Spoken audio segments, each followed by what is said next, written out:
नमस्कार विद्यार्थी मित्रांनो, आज आपण इतिहासाचा पहिला पाठ अभ्यासणार आहोत, ज्याचं नाव आहे युरोपातील प्रबोधन आणि विज्ञानाचा विकास. यातला आपण पहिला भाग अभ्यासणार आहोत.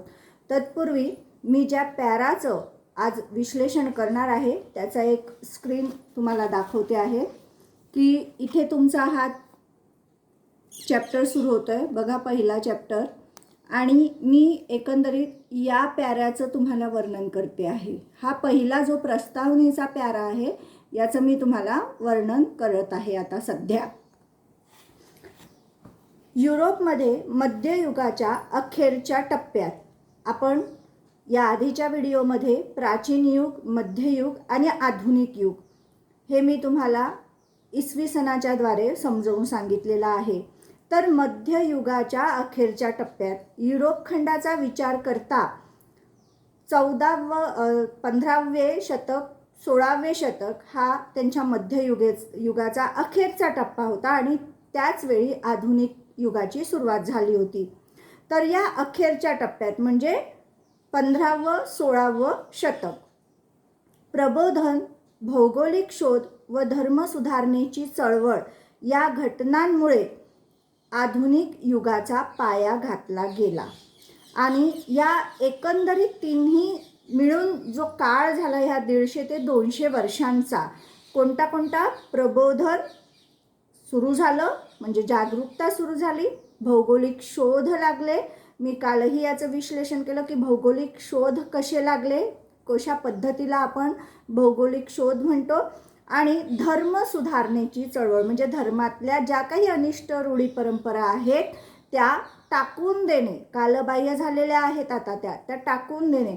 या सर्व कार्याला जो एक काळ लागला, वेळ लागला, त्याला म्हटलं गेलं प्रबोधन युग. आता आपण यातलं पहिले प्रबोधन म्हणजे काय हे अभ्यासणार आहोत. मी इथे पॉईंट्स दिलेले आहेत तुम्हाला आणि त्या अनुषंगाने आपण याचं विश्लेषण करणार आहोत. तर प्रबोधन म्हणजे जागरूकता. आता ही जागरूकता कुठे कुठे? तर सगळ्या अंगांनी.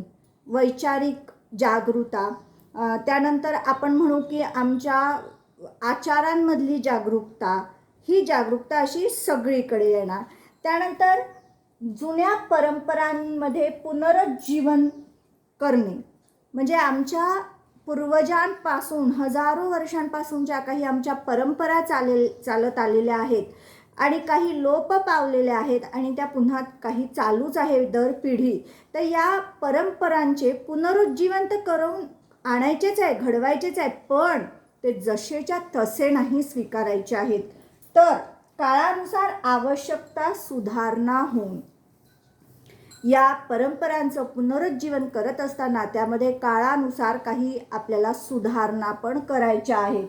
नव्या कृती करताना नव्या वैज्ञानिक दृष्टिकोनाचा विचार होईल. इथे पंचमहाभूतांचा पण विचार होईल म्हणजे एकंदरीत विश्वाच्या नैसर्गिक क्रियेचा विचार केला जाईल.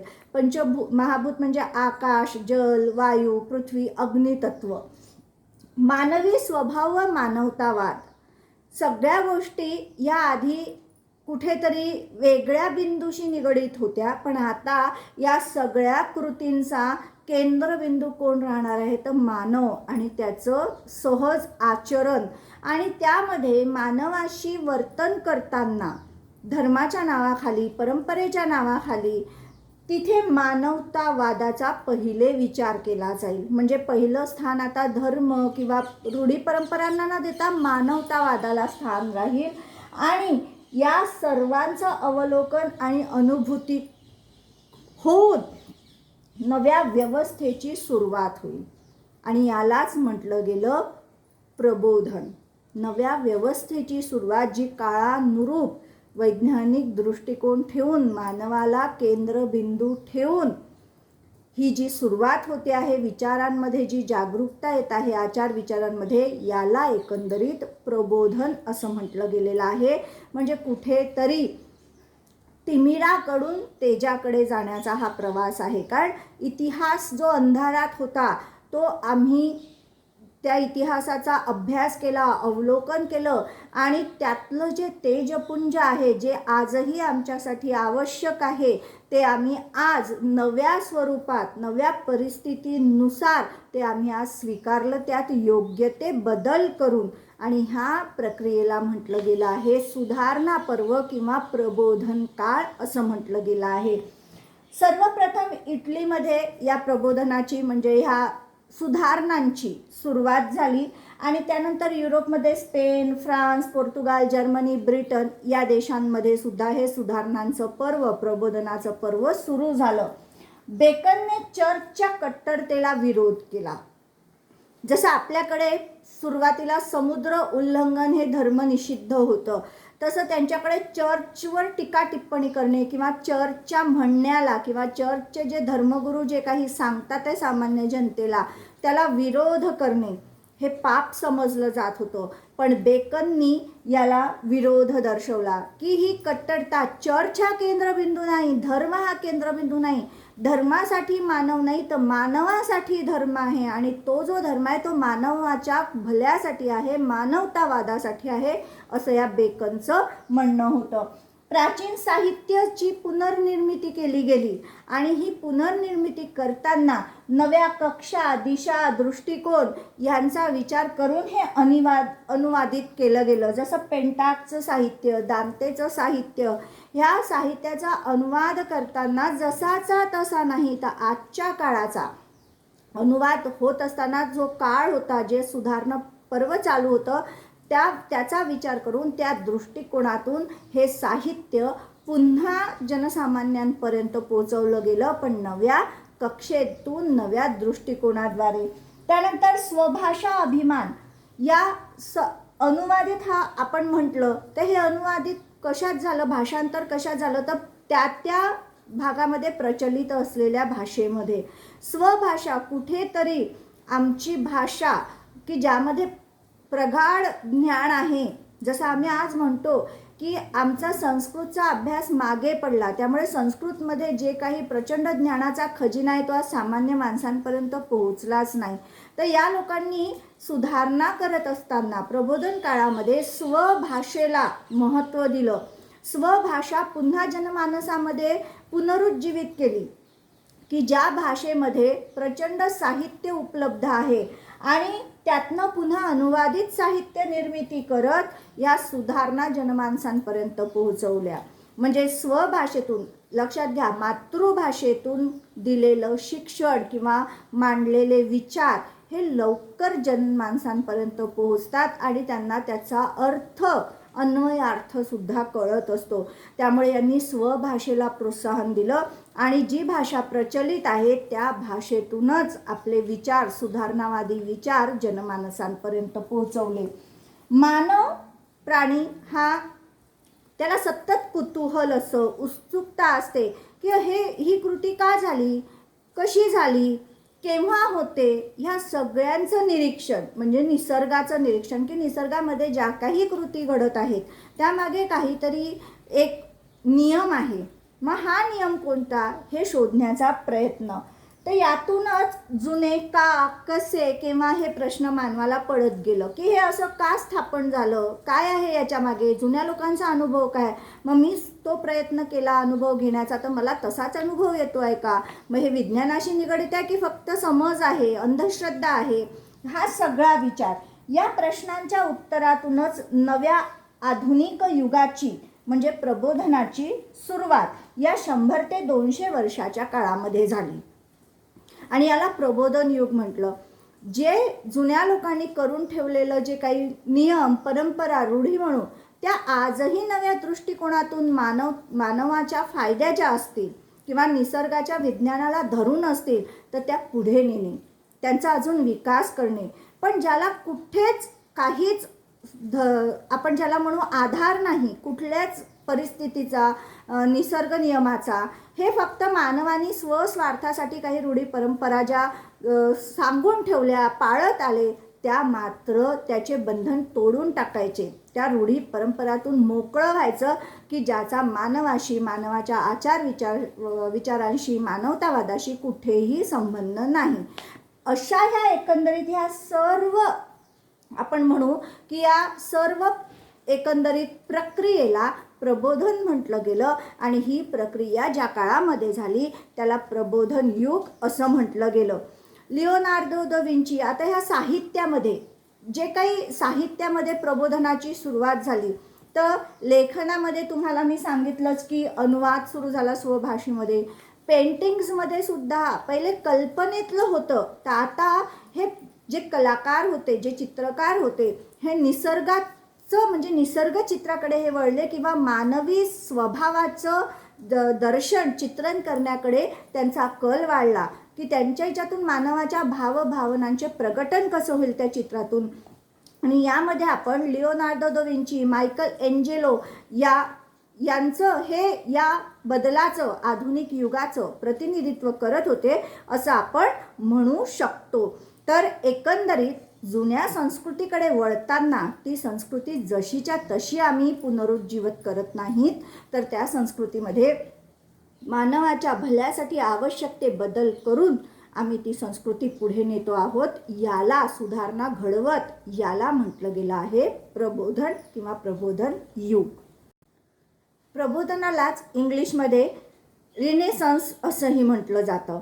आणि 14वं शतक प्रबोधनाची सुरुवात आणि 15वं शतकामध्ये प्रबोधनाचा या सुधारणांचा समाजमनाने केलेला स्वीकार आणि 16व्या शतकामध्ये विज्ञानाचा पुरावा किंवा विज्ञानाच्या आधारे या प्रबोधनाची घोडदौड जी सुरू झाली, म्हणून 16व्या शतकाला प्रबोधनाचा उत्कर्ष काळ असं म्हटलं जातं आणि 16व्या शतकापासूनच आधुनिक युगाची सुरुवात झाली असंही म्हटलं जातं.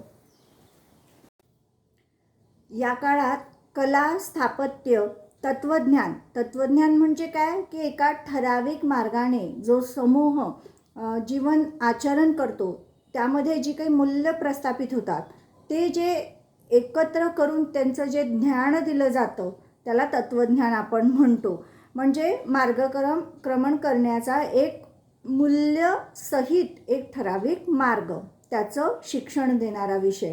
या क्षेत्रांमध्ये प्राचीन ग्रीक व रोमन परंपरांचे सुधारित रूपाने पुनरुज्जीवन घडून आले. मात्र प्रबोधन म्हणजे केवळ प्राचीन परंपरांचे पुनरुज्जीवन नव्हते, तर प्रबोधनाने सर्वांगीण प्रगतीला चालना दिली आणि नवयुगाची सुरुवात झाली. सर्वांगीण प्रगती मी सांगितली की साहित्य क्षेत्रामध्ये, धर्म क्षेत्रामध्ये, त्यानंतर आचार विचार, समाजाच्या रहाणसहाणमध्ये, या सगळ्यांमध्येच सुधारणा घडून आली, ज्याला आपण प्रगती हा शब्द इथे वापरलेला आहे. यानंतर आपण नेक्स्ट पॅराचं विश्लेषण मी तुम्हाला करते आहे, तो लक्षात घ्या. हा जो पॅरा आहे या पॅराचं मी तुम्हाला वर्णन करणार आहे. युरोपातील धर्मयुद्धे, क्रुसेड्स आणि त्याचे दूरगामी परिणाम या पॅराचं वर्णन मी करते आहे.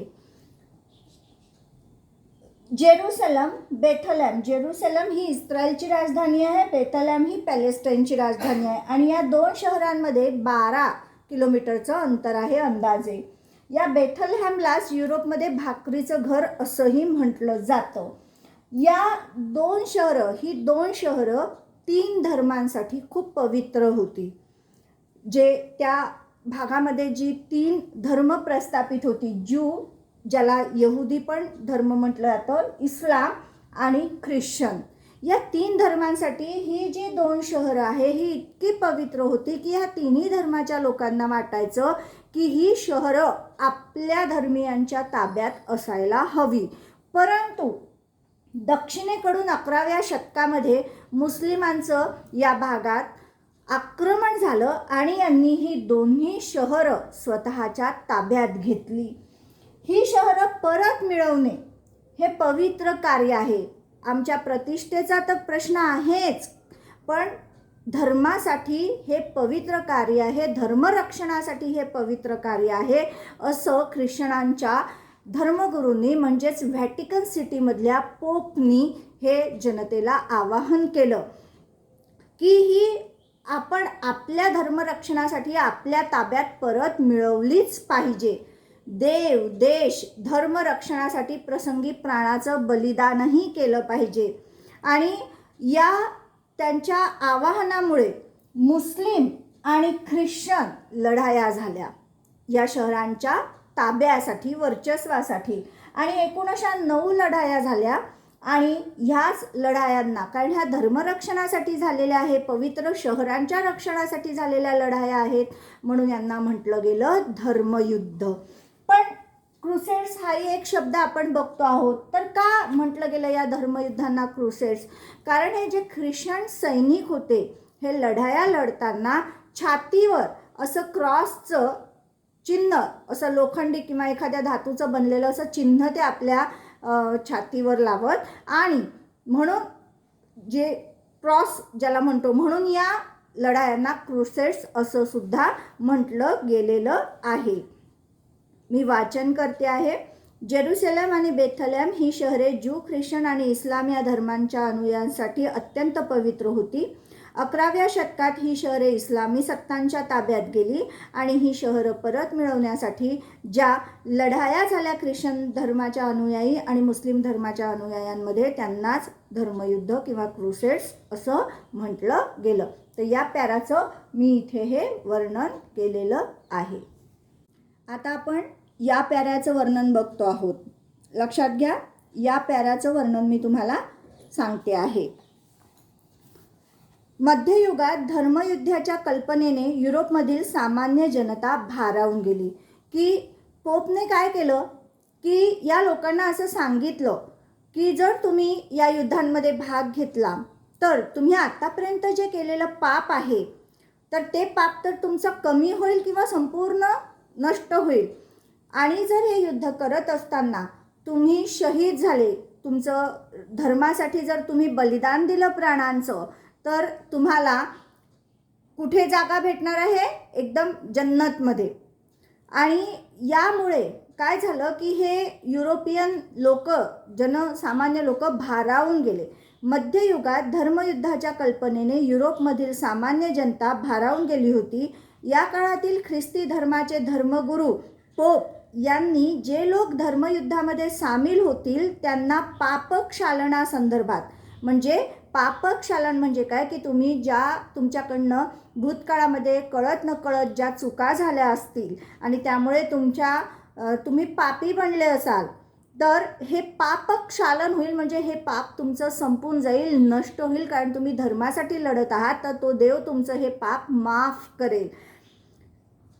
पापक्षालनासंदर्भात विशेष सवलती जाहीर केल्या. त्यामुळे जनतेने या युद्धांमध्ये मनापासून सहभाग घेतला.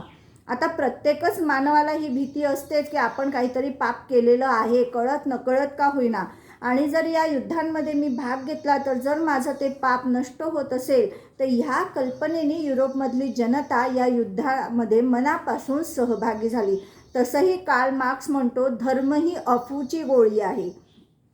आणि एकदा जर ही गोळी सामान्य माणसांना तुम्ही दिली, तर तो अंधविश्वास ठेवून तुम्ही म्हणाल ते कृत्य करायला तयार होतो. तिथे तो हा सारासार विचारसुद्धा करत नाही की खरंच हे धर्मरक्षणासाठी चालू आहे की कोणाच्या एखाद्याच्या वैयक्तिक महत्त्वाकांक्षेसाठी किंवा स्वार्थासाठी चालू आहे, असं कार्ल मार्क्स म्हणतोच. आणि जे काही पोपने लालूच दाखवली की तुमचं पाप नष्ट होईल, विविध सवलती जाहीर केल्या की तुम्हाला पुण्य मिळेल, का बलिदान झालं तर तुम्हाला स्वर्गप्राप्ती होईल, तर ह्या सगळ्यांमुळे ही भोळी भाबडी युरोपियन जनता या धर्मयुद्धांमध्ये सहभागी झाली. पण फक्त धर्मच हे एक रिझन नव्हतं, तर याच्यामागे जसं मी सांगितलं की काहींच्या महत्त्वाकांक्षा पण सामील होत्या या धर्मयुद्धांना प्रोत्साहन देण्यामागे. राजकीय पार्श्वभूमी पण सामील होती यामध्ये.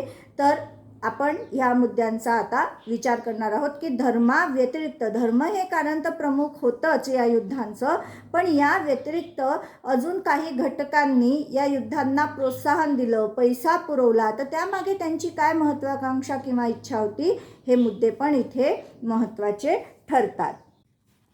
आता मी तुम्हाला या पॅरेग्राफचं वर्णन करून दाखवते आहे. हा पॅरेग्राफ जो आहे या पॅरेग्राफचं आता वाचन आणि वर्णन चालू आहे. जसं धर्मयुद्धांमध्ये सामान्य लोकांनी पापक्षालन या पोपची जी सवलतीची घोषणा होती किंवा पोपनी जे आमिष दाखवलं यासाठी जसा सहभाग घेतला, तसाच अजून 2 रिझन्स होती, 2 कारणं होती की या धर्मयुद्धांना सम्राटांनी किंवा समाजातल्या प्रतिष्ठित लोकांनी पाठिंबा दिला. मी वाचन करत आहे. रोमन सम्राटांना धर्मयुद्धाच्या आधारे सिरिया आणि आशिया मायनर येथे स्वतःची सत्ता प्रस्थापित करायची होती. म्हणजे पापक्षालनासोबतच दुसरं अजून कारण होतं या धर्मयुद्धांना पाठिंबा देण्याचं. रोमन सम्राटांची स्वतःची एक महत्त्वाकांक्षा होती की सिरिया आणि आशिया मायनरचा जो प्रदेश आहे, म्हणजे मध्य आशियातला जो प्रदेश आहे, त्यावर या रोमन सम्राटांना स्वतःचं साम्राज्य विस्तार करायचा होता. तो भागही यांच्या साम्राज्याला जोडायचा होता. आणि दुसरं रिझन की या समाजातल्या प्रतिष्ठित लोकांनी पण ह्या ज्या धर्मयुद्धांना का पाठिंबा दिला, तर या इटलीमधील व्हेनिस आणि जेनोवा शहरातले व्यापारी किंवा संपूर्ण युरोपमधला जो धनिक वर्ग होता, व्यापारी वर्ग होता, याला सुद्धा या मध्य आशियामध्ये बाजारपेठ निर्माण करायच्या होत्या.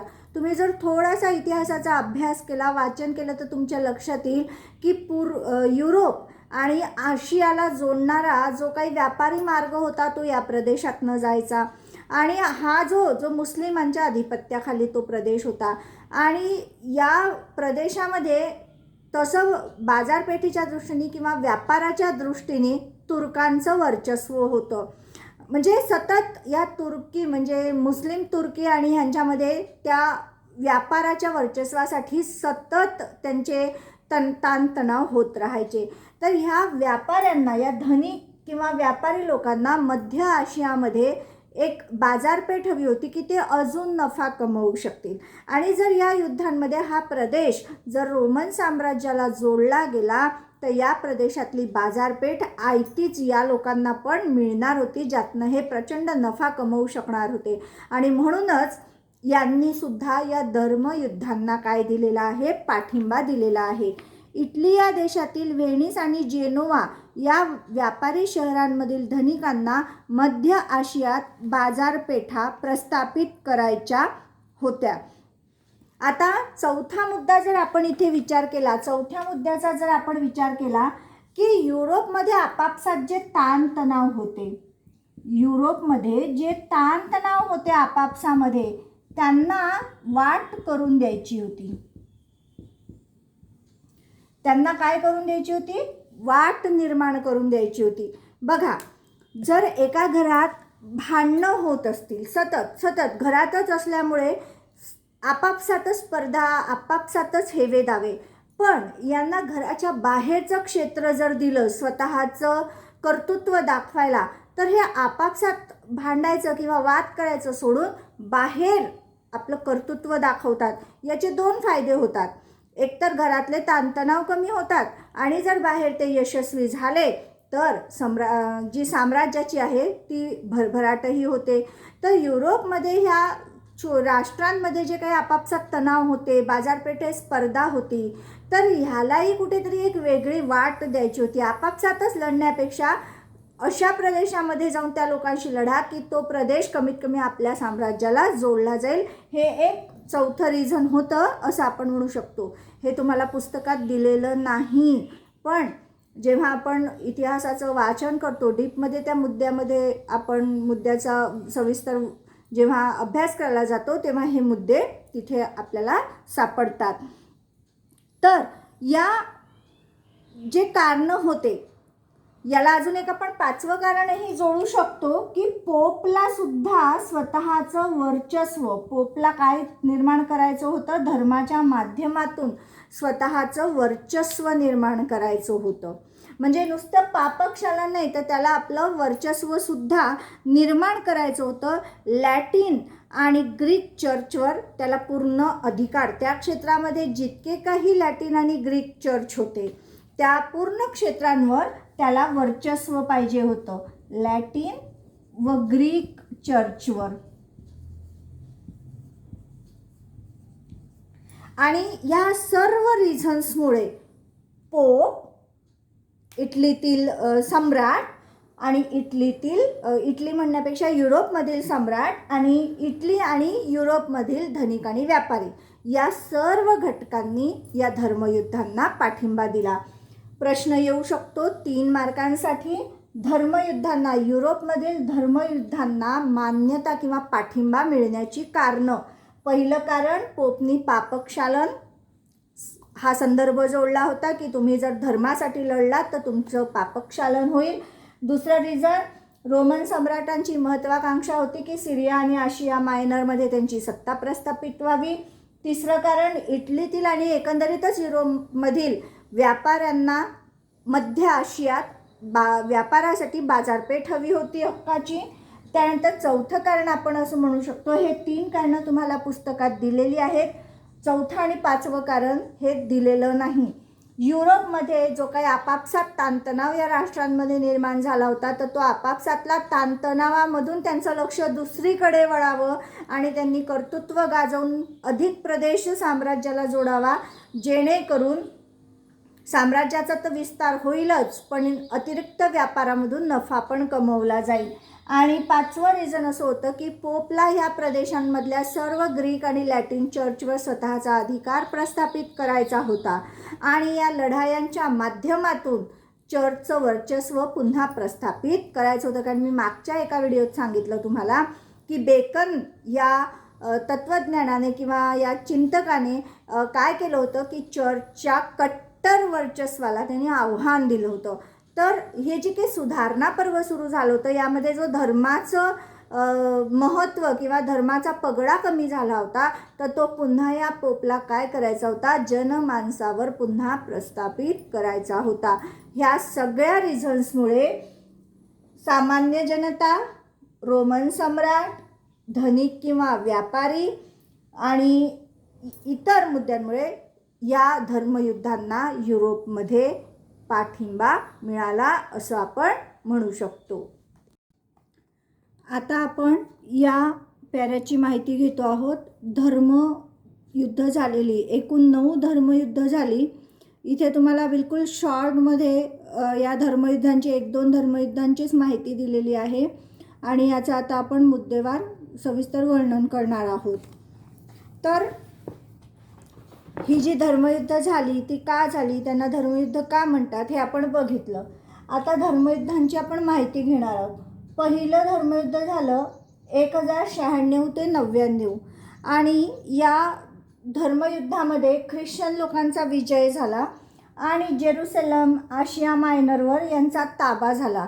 या युद्धाला जनतेचं युद्ध असंही म्हटलं जातं, कारण सामान्य जनतेने या युद्धात भाग घेतला होता आणि या युद्धाचा अजून एक हेतू होता पोपचा की ग्रीक विद्यापीठ जे मुस्लिमांच्या ताब्यात गेलेलं होतं ते सुद्धा परत मिळवणे हा ताबा होता, हा हेतू होता त्या ताबा मिळवण्याचा.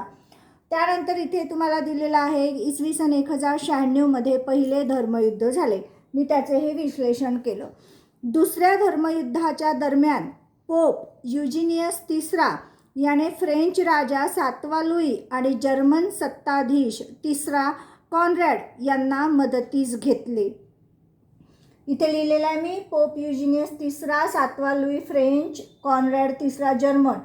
पण यांचा मुस्लिमांनी पराभव केला आणि मुस्लिमांनी इडेसा हे रोमन साम्राज्यातलं हा एक प्रांतही जिंकून घेतला. तुर्कांनी त्यांचा पराभव केला. इजिप्तचा प्रमुख सलादिन याने, हे 3रं धर्मयुद्ध आहे जे 1187 ते 92 या काळामध्ये लढलं गेलं. यामध्ये इजिप्तचा जो सलादिन राजा होता यांनी जेरुसलम वापस जिंकलं. जे पहिल्या धर्मयुद्धामध्ये मुस्लिमांकडून ख्रिश्चनांनी जिंकलं होतं ते यांनी पुन्हा जिंकून घेतलं आणि या युद्धातही मुस्लिमांचा विजय झाला. तर या युद्धाचा खर्च निघावा म्हणून, कारण इंग्लंड आणि फ्रान्सचा या धर्मयुद्धांमध्ये खर्च झालेला होता, तर हा खर्च कुठेतरी भरून निघावा म्हणून यांनी सामान्य जनतेवर युद्ध कर लावला. ज्या युद्ध कराला त्या लोकांनी किंवा नाव पडलं सलादिन कर, कारण या राजांनी यांचा पराभव केला होता या युद्धात आणि म्हणून जो युद्ध कर लावला गेला त्याला सलादीन कर असं म्हटलं गेलं. त्यानंतर एकूण 9 धर्मयुद्ध झाली. या धर्मयुद्धांचा शेवट झाला तरीही म्हणजे 9 धर्मयुद्ध झाल्यावरही जेरुसलेम आणि त्याच्या परिसरातील प्रदेश हा इस्लामी सत्तांच्या ताब्यात राहिला. तुमच्या पुस्तकात बस जेमतेम ह्या 2-3 युद्धांची माहिती दिली आहे, पण आपण इथे थोडक्यात सगळं बघणार आहोत. तिसरं धर्मयुद्ध सांगितलं 1202 आणि 4पर्यंत, 1202 ते 4पर्यंत 4थं धर्मयुद्ध झालं. यामध्ये सुद्धा मुस्लिमांचा विजय झाला. ख्रिश्चन व बायझंटाईन साम्राज्य म्हणजे हे युद्ध चालू असताना बायझंटाईन साम्राज्याशी वाद झाला ह्या ख्रिश्चन सैन्याचा आणि त्यांच्यात आपापसातच युद्ध झालं आणि त्यात बायझंटाईन साम्राज्य कमकुवत झालं, त्याचे तुकडे पडले आणि या सर्व परिस्थितीचा फायदा घेऊन मुस्लिमांचा या 4थ्याही धर्मयुद्धामध्ये विजय झाला. 4थ्या धर्मयुद्धानंतर 1212मध्ये पुन्हा एक बाल्कांचं धर्मयुद्ध झालं. या बालकांच्या धर्मयुद्धामध्ये बालक म्हणजे ख्रिश्चन समूहातले किंवा ख्रिश्चन धर्मातले 15 वर्ष खालील मुलांनी हे युद्ध केलं. दुर्दैवाने या युद्धामध्ये सर्व बालक मारले गेले आणि याच्या मागे स्टीवन दृष्टांत एक सांगितला जातो. फ्रान्समधल्या स्टीवन या एका छोट्या मुलाला हा दृष्टांत आला की जो देवदूत आहे तो सांगतो आहे की धर्मयुद्ध जर इनोसंट म्हणजे निरागस बालकांनी जर या धर्मयुद्धामध्ये भाग घेतला आणि ते जर या युद्धात उतरले तर ख्रिश्चनांचा विजय होईल आणि म्हणून हे बालकांचं धर्मयुद्ध याला असं म्हटलं गेलं. कारण ह्यातले सगळे लढाऊ सैनिक जे होते ख्रिश्चनांच्या बाजूनी ते होते 15 ते 16 वर्षाखालील बालकं होते. त्यानंतर 5वं धर्मयुद्ध झालं 1215 ते 18 या काळामध्ये आणि या युद्धातही मुस्लिमांचाच विजय झालेला आपणास दिसून येतो. 6वं धर्मयुद्ध 1228 ते 29 या कालावधीत लढलं गेलं. यामध्ये ख्रिश्चनांची सरशी होत होती किंवा ख्रिश्चनांनी स्पेन, सिसिली, पॅलेस्टाईन, जेरुसलेम हे ताब्यात जवळपास घेतले होते. त्यामुळे या युद्धामध्ये तह केला गेला आणि मुस्लिमांनी जेरुसलेम या तहाअंतर्गत वापस मागितलं, जे पोपला अमान्य झालं. त्यामुळे हा तह संपुष्टात आला आणि 1244 आणि 49ला मुस्लिमांनी पुन्हा जेरुसलेम स्वतःच्या ताब्यात घेतलं. त्यानंतर 8वं जे धर्मयुद्ध झालं ते झालं 1268 ते 69च्या दरम्यान. मुस्लिमांनी दमास्कस, ट्रिपोली हा प्रदेशसुद्धा स्वतःच्या राज्याला जोडला. म्हणजे ख्रिश्चनांचा हा प्रदेश मुस्लिम प्रदेशामध्ये समाविष्ट झाला. 9वं धर्मयुद्ध 1290-91ला झालं. मुस्लिमांनी आयरे जिंकून म्हणजे पॅलेस्टाईन हा जो इस्रायल पॅलेस्टाईन हा एवढा जो भाग होता त्या प्रदेशातला आयरे हे शहर जिंकून पूर्ण पॅलेस्टाईन मुस्लिमांच्या ताब्यात गेलं आणि तिथून ख्रिश्चन धर्म पूर्णतः नेस्तनाबूत होऊन तो प्रदेश पूर्णतः मुस्लिम बनला. असे एकंदरीत 9 धर्मयुद्ध मुस्लिम आणि ख्रिश्चन समुदायामध्ये त्यावेळी झाले. जवळपास 1096 ते 1291 या कालावधीमध्ये हा जवळपास 200 वर्षाचा काळ आहे असं आपण म्हणू. इथे वर मी तुम्हाला एक डायग्रामसारखं काढलेलं आहे बघा. ही जेव्हा युद्ध चालू होती ही 9 धर्मयुद्ध तर युरोपच्या पूर्ण असा चंद्राकृती युरोपच्या आजूबाजूला मुस्लिम सत्ता होत्या. इकडून स्पेनमध्ये मूर मुस्लिमांची सत्ता होती, तिकडे तुर्कस्तान सल्जुक मुस्लिमांचं राज्य होतं आणि या भागात इजिप्त होता. आणि आता तर पॅलेस्टाईनचा भाग मुस्लिमांच्या ताब्यात गेल्यामुळे तो भागही पूर्ण मुस्लिम पट्टा तयार झालेला होता. तर एकंदरीत अशी 9 धर्मयुद्धांची माहिती तुम्हाला दिलेली आहे. 3 मार्कांचा यावर प्रश्न येऊ शकतो. तुम्हाला पुस्तकात पहिलं धर्मयुद्ध, त्यानंतर दुसरं आणि तिसरं एकूण या 3च युद्धांची माहिती आहे आणि मग सांगून दिलं आहे की एकूण 9 झाले आणि शेवटी जेरुसलेम मुस्लिमांच्या ताब्यात राहिलं आणि इथेच तो पोर्शन त्यांनी कट केला. पण मी पूर्ण 9 युद्धांची तुम्हाला माहिती दिली आहे. आता इथे सालामध्ये थोडंफार कमी जास्त एखाद वर्षाचं होऊ शकतं, कारण वेगवेगळ्या पुस्तकात वेगवेगळी माहिती असते. पण तरीही लक्षात घ्या की इथे जर हा कालखंड दिला आहे म्हणजे काय, मधला जो कालखंड आहे, जसं 1249 ते 1268 यांच्या लढाया झाल्याच नाहीत का, तर नाही. लढाया छोट्या मोठ्या कारवाया चालूच होत्या. पण हे जी युद्ध तुम्हाला सांगितली ही मोठी युद्ध होती की ज्यामध्ये मुस्लिम समुदाय विरुद्ध ख्रिश्चन कम्युनिटी असा एक याचं रूप असल्यामुळे धर्मासाठीचं, म्हणून यांना या ठळक युद्धांना 9 धर्मयुद्ध म्हटलं गेलं. मध्ये मध्ये या दोन्ही समुदायांमध्ये छोटे मोठे युद्ध होतच होते. हे तुम्हाला इथे लक्षात घ्यायचं आहे. आपण आता धर्मयुद्धामध्ये अपयशाची कारणे हा मुद्दा अभ्यासणार आहोत. धर्मयुद्धांमध्ये अपयशाची कारणे हा जो मुद्दा आहे, हा मुद्दा आता आपण अभ्यासणार आहोत. युरोपीय धर्मयुद्धांमध्ये ख्रिस्ती धर्मयुद्धांना अपयश आले. कारण 3 मार्कांचा प्रश्न तयार होतो आहे. मी इथे लिहिलं आहे 3 मार्क क्वेश्चन. आणि याच्या कारणांमध्ये तुम्हाला एकूण हे 5 ते 6 कारणं लिहायचे आहेत. तुमच्या पुस्तकात काही यातले दिलेले आहेत आणि काही इथे मी एक्स्ट्रा दिलेले आहेत.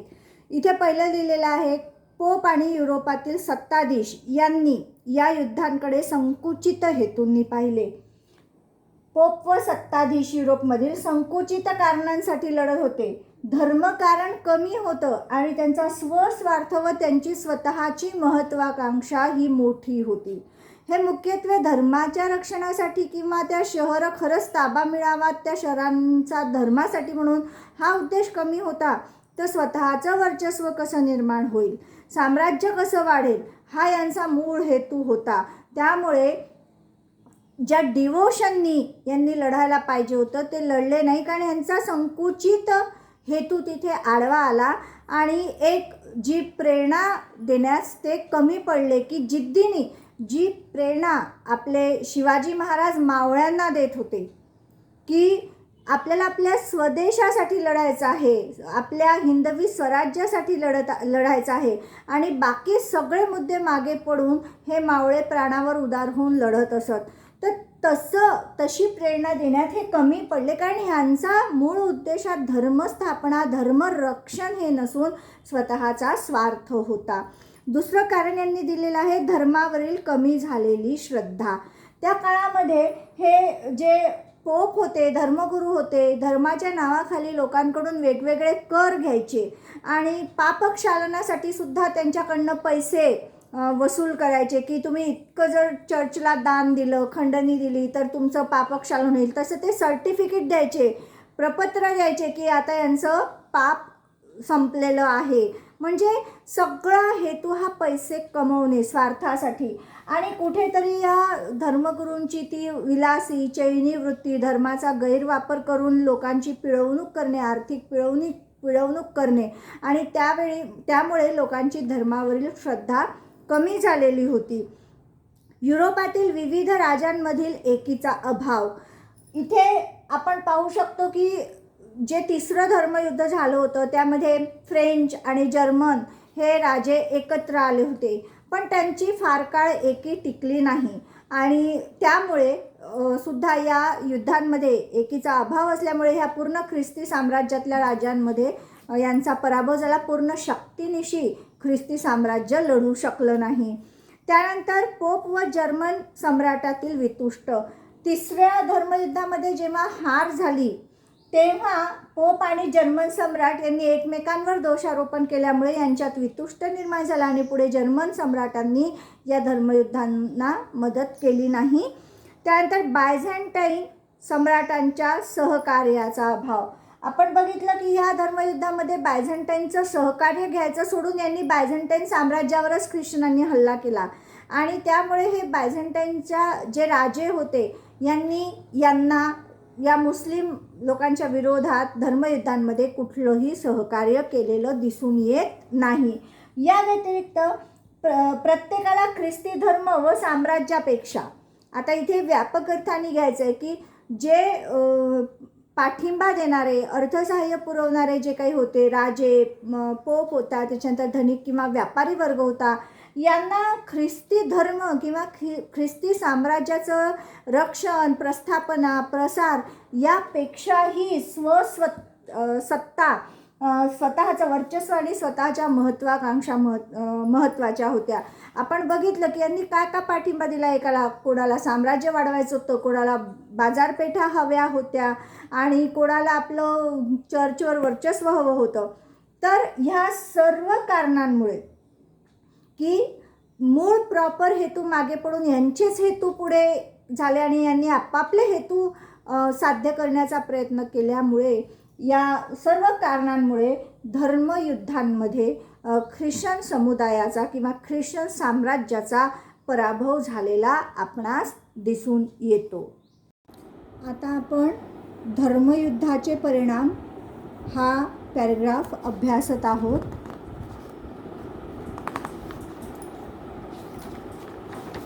हा पॅरेग्राफ आपल्याला अभ्यासायचा आहे. ठीक आहे, लक्षात आलं. आता मी या व्हाईटबोर्डवर प्रत्येक पॅरेग्राफनुसार मुद्द्यांचं वर्णन लिहिते आहे, ते तुम्हाला तुमच्या वहीमध्ये उतरवून घ्यायचं आहे. हा जो मुद्दा आहे हा 6 मार्कांसाठी तुम्हाला येऊ शकतो, किंवा या मुद्द्यातला एक जो स्वतंत्र मुद्दा आहे की युद्धतंत्रामध्ये युरोपने काय बदल करून घेतले, त्यामध्ये असे उपमुद्दे आहेत. पुन्हा हा प्रश्न 3 मार्कांसाठी येऊ शकतो. त्यातलाच एक आहे की या धर्मयुद्धांमुळे युरोपियनांचा आणि आशियातील गोष्टींचा किंवा आशियाचा काय संबंध आला, हा प्रश्नसुद्धा 2 किंवा 3 मार्कांसाठी येऊ शकतो, कारण त्यातही 3 उपमुद्दे आहेत. पुन्हा रिपीट करते, हा पूर्ण प्रश्न 6 मार्कांसाठी येऊ शकतो, किंवा युद्धतंत्रातील बदल युरोपच्या किंवा युरोपला आशियाचा युरोपशी आलेला संबंध, युरोपचा आशियाशी आलेला संबंध, हे 3-3 मार्कांसाठी सुद्धा येऊ शकतात. मी सगळं विवेचन इथे केलेलं आहे, तुम्ही ते तुमच्या वहीमध्ये तुम्हाला उतरवून घ्यायचं आहे, हे लक्षात घ्या. तुम्ही जर तुमच्या याची स्क्रीन थोडीशी मोठी केली तर तुम्हाला हे सगळं लिहिलेलं दिसणार आहे. बघा, सगळं कव्हर झालेलं आहे इथे. ठीक आहे, आता आपण मुद्द्यांचं विश्लेषण बघूयात. काही इतिहासकारकांच्या मते धर्मयुद्धांमुळे सरंजामशाहीचा अस्त झाला. युरोपमधल्या सरंजामशाहीचा अस्त. आता सगळ्यात पहिले थोडक्यात सरंजामशाही म्हणजे काय हे लक्षात घ्या. युरोपमध्ये राजा स्वतःजवळ सैन्य ठेवत नसे, तर त्याच्या साम्राज्याचा विशिष्ट प्रदेश म्हणजे साम्राज्याचे प्रदेश पाडून ते एक प्रदेश एकेका सरदाराला किंवा सरंजामदाराच्या अधिपत्याखाली असत आणि हे सरंजामदार स्वतःच्या पदरी सैन्य बाळगत असत, घोडे आणि सैन्य, आणि यांचा खर्च निघावा म्हणून राजा त्यांना त्या प्रदेशाचा कर गोळा करण्याचा अधिकार देत असे. हा कर गोळा केल्यावर हा सरंजामदार त्यातला विशिष्ट हिस्सा राजाकडे पाठवत असे आणि बाकीच्या उरलेल्या त्या कराच्या रकमेतून आपल्या सैनिकांचा पगार, त्या प्रदेशाची व्यवस्था आणि स्वतःचा खर्च तो काढत असे. वर्षानुवर्ष कधी कधी लढाईचा प्रसंग येत नसे आणि त्यामुळे हे सरंजामदार आपापल्या प्रदेशात एखाद्या संस्थानिकाप्रमाणे किंवा एखाद्या छोट्या राजाप्रमाणे राहत असत. एका साम्राज्याचा जसं हे छोटं राज्य आहे अशा पद्धतीनेही राहत असत. त्यामुळे जर शक्तीच्या दृष्टीने विचार केला तर राजाजवळ जेवढं सैन्य नसायचं स्थायी, तेवढं या सरंजामदारांकडे असायचं. पण या धर्मयुद्धांमध्ये काय झालं की ह्या सरंजामदारांकडलं हे सैन्य धर्मयुद्धांमध्ये लढायला पाठवलं गेलं आणि त्यामध्ये बरंचसं सैन्य हे कामी आलं म्हणजे मृत्युमुखी पडलं. त्यामुळे आपसुकच या सरंजामदारांची शक्ती क्षीण झाली आणि जेव्हा आपण हा युद्धतंत्रातला बदलाचा मुद्दा बघू तिथे येणार आहे, पण मी एक या पोर्शनमध्ये म्हणून सांगते की या धर्मयुद्धांमुळे या युरोपच्या राजांना सुद्धा ही जाणीव झाली की आपल्याजवळ आपलं सैन्य, स्थायी स्वरूपातलं सैन्य असलं पाहिजे. कारण काही सरंजामदारांनी वेळेवर सैन्य पोचवलं, काहींना निरोपच गेला नाही किंवा निरोप जाऊनही ते सरंजामदार सुस्त राहिले. आणि त्यामुळे का होईना या राजे लोकांनी स्वतःचं पुढे जाऊन एक स्थायी सैन्य उभं केलं आणि त्यांना या सरंजामदारांच्या सैन्याची गरजही उरली नाही. आणि अशा प्रकारे गरज उरली नाही तर करही त्यांना नाही, सगळा कर राजाकडे येणं सुरू झालं आणि अशा प्रकारे युरोपमधल्या सरंजामशाहीचा अस्त झाला असं आपण म्हणू शकतो. त्यानंतर दुसरा मुद्दा आहे पोपवरील श्रद्धा कमी झाली. मी आधीच्या टॉपिकमध्ये पण वर्णन केलं आहे की पोप जे पापाची भीती दाखवून त्या पापक्षालनासाठी विविध कर, खंडणी किंवा आर्थिक मोबदला घेत होते आणि त्यामुळे पोपचं जे काही स्वार्थी रूप लोकांसमोर आलं तर लोकांची काय झाली, पोपवरील श्रद्धा कमी झालेली आपणास दिसून येते. त्यानंतरचा पुढचा मुद्दा आहे मध्य आशियाबरोबर व्यापाराची वाढ झाली. या युद्धांमुळे युरोपीय लोक, आपण बघितलं की पहिल्या धर्मयुद्धामध्ये ख्रिश्चनांचा विजय झाला आणि त्यांनी आशिया मायनर या प्रदेशावर वर्चस्व मिळवलं होतं काही काळ का होईना. तर तेव्हा त्यांना त्या बाजारपेठेमध्ये त्यांचा शिरकाव झाला.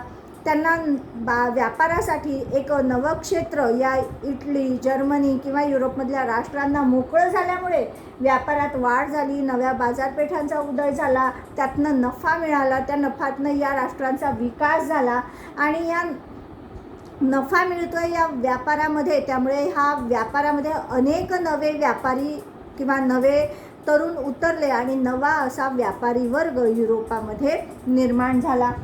त्यानंतर युद्धतंत्रात काय बदल झाले हा महत्त्वाचा मुद्दा आहे.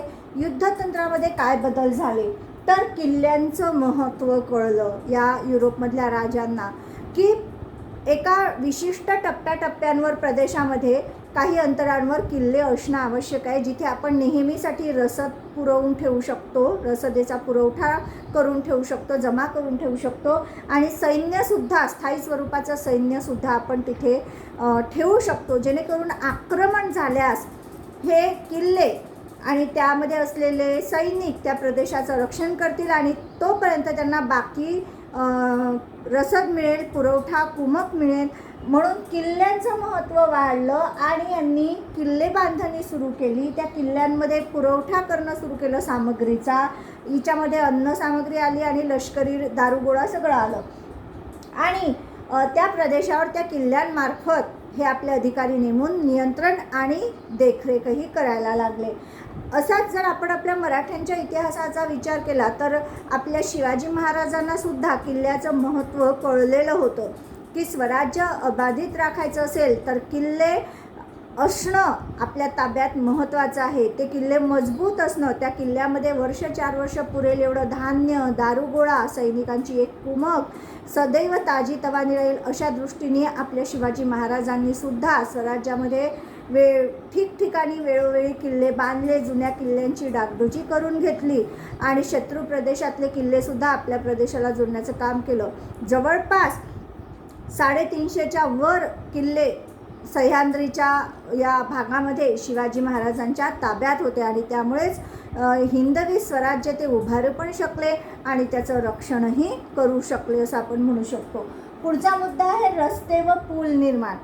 जेव्हा किल्ल्यांचं बांधकाम झालं तर ह्या किल्ल्यांपर्यंत रसद पोचवणे, सैनिकांचं येणं जाणं होणे यासाठी उत्कृष्ट मार्ग असणं, पूल असणं डोंगरदऱ्यांच्यामध्ये किंवा नदी नाल्यांवर, त्यांना ह्याचं महत्त्व लक्षात आलं आणि त्यांनी त्या सहज दळणवळणासाठी सैन्याच्या, लष्कराच्या किंवा इतर आता यामध्ये व्यापारी मालाचं जाणं येणं करणं, तर त्यांनी उत्कृष्ट असे रस्त्यांचे जाळे आणि ठिकठिकाणी पूलसुद्धा बांधले.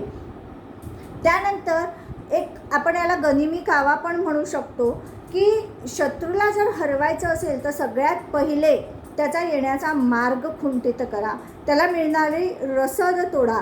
तर हे सगळं करण्यास शत्रूचे किल्ले मार्ग उद्ध्वस्त करणे, रसद अडविणे, त्यांच्या दळणवळणामध्ये बाधा आणणे हे युरोपीय या युद्धांमध्ये शिकले आणि त्यात ते तरबेज झाले की एखादा शत्रूला हरवायचं असेल. आणि यात अजून एक गोष्ट ते शिकले युरोपीय, फितुरी. शत्रू गटामध्ये फोडाफोडी करून फितुरी तयार करणे आणि त्याद्वारे त्यांची अर्धी शक्ती खच्ची करणे, हे सर्व ते शिकले. त्यानंतर मी आधी वर्णन केलं की जसं युद्ध खर्च व सैन्य पगारासाठी नवे कर राजाच्या तिजोरीत आले, कारण आता राजा स्वतःजवळ स्थायी सैन्य ठेवायला लागला आणि या सैन्याचा पगार तर दर महिन्याला द्यावा लागेल आणि यासाठी नवे कर प्रजेवर लागू झाले. ते कर थेट राजाच्या तिजोरीत जात आणि त्यातनं या स्थायी सैनिकांचा म्हणजे एक प्रकारे ही आता नोकरी निर्माण झाली, रोजगार निर्माण झाला आणि यांचा पगार या करामधनं दिला जात असे. स्थायी स्वरूपातील सैन्य दलाचे महत्त्व सुद्धा त्यांच्या लक्षात आले आणि नुसतं हे स्थायी सैन्य साधं असून नाही तर हे प्रशिक्षित असलं पाहिजे हे पण यांना कळलं. त्यामुळे वर्षभर सैन्याला कामावर ठेवणे, लढाईच्या काळात ते लढाई करेल आणि उर्वरित काळामध्ये ते स्वतःला प्रशिक्षण घेऊन स्वतःमध्ये सुधारणा घडवून आणतील आणि मग पुढे या सैन्याला जो काही दारुगोळा शस्त्र लागतं यामध्ये सुद्धा आधुनिक युगामध्ये विकास होत त्या शस्त्रांच्या स्वरूपातही बदल झाला आणि आधुनिक शस्त्र युरोपने निर्माण केले. आपण जर बघितलं तर आशिया, आफ्रिका या खंडांपेक्षाही लवकर जी आधुनिक शस्त्र प्रणाली जर स्वीकारली असेल कोणी तर ती युरोपने आणि त्याला ह्या घटना कारणीभूत होत्या. पुढचा मुद्दा आहे युरोपियनांना आशियाई गोष्टी परिचित झाल्या. आता जेव्हा तुम्हाला मी आधी सांगितलं की युरोप आणि आशिया म्हणजे आपले हे पूर्वोत्तर देश, चीन, भारत असे देश यांच्याशी जो व्यापार होता तो या आशिया मायनरमध्ये हे जे तुर्क लोक होते किंवा जो समूह होता अरबांचा त्यांच्या मार्फत चालत होता. या धर्मयुद्धांमुळे युरोपीय या भागापर्यंत पोहोचले आणि त्यांना आशियाई लोकांशी त्यांचा संबंध आला. त्यामुळे त्यांना आशियाई लोकांच्या अनेक गोष्टी परिचित झाल्या असं आपण म्हणू. इथे तुम्हाला पुस्तकामध्ये दिलेलं आहे की विविध प्रकारच्या वनस्पती, फळे, अत्तरे, पोशाख, त्यांचे प्रकार, साखर, सुती व रेशमी कापड, मसाल्याचे पदार्थ, औषधी, वनस्पती आणि इतर औषधी या व्यतिरिक्त काच, कागद, होकायंत्र या गोष्टी या युरोपियन लोकांना परिचित झाल्या. त्यानंतर त्यांनी नवीन विषयांशी पण त्यांची ओळख झाली. अंकगणित, खगोलशास्त्र असं आपल्याला उदाहरण देता येईल. त्यानंतर पौरात्य भाषा शिकवणारे विद्यापीठ त्यांनी त्यांच्याकडे सुरू केलं, कारण ह्या अरबी लोकांशी संपर्क आल्यावर अरबी, फारसी आणि आशियाई लोक आपल्या भारतीय उपखंडाची ज्ञानभाषा संस्कृत या भाषांचा त्यांच्याशी संपर्क आल्यावर या भाषातले विविध शब्द त्यांनी आत्मसात केले आणि या भाषा पूर्ण रूपाने शिकवण्यासाठी त्यांनी पौरात्य भाषा शिकवणारे विद्यापीठसुद्धा युरोपमध्ये सुरू झाले. तर एकंदरीत या धर्मयुद्धांचा परिणाम युरोपवर कसा झाला तर हे एकूण पॉईंट इथे दिलेले आहेत. यामध्ये जवळपास मी सगळी माहिती कव्हर केलेली आहे. या टॉपिकमध्ये वस्तूंची नावं पुस्तकामध्ये तुम्हाला दिलेली आहेत, त्यामुळे ते मी इथे रिपीट केले नाही, पण जी नाही आहेत ते मुद्दे मी इथे लिहिलेले आहेत. तर तुम्ही हे लक्षात घ्यावं आणि या टॉपिकची तयारी करावी. या पुढील व्हिडिओमध्ये आपण याच चॅप्टरमधला पहिल्याच प्रकरणातला युरोपातील प्रबोधन आणि विज्ञानाचा विकास यामधला भाग 2 बघणार आहोत. युरोपातील प्रबोधनाचा काळ. तोपर्यंत धन्यवाद.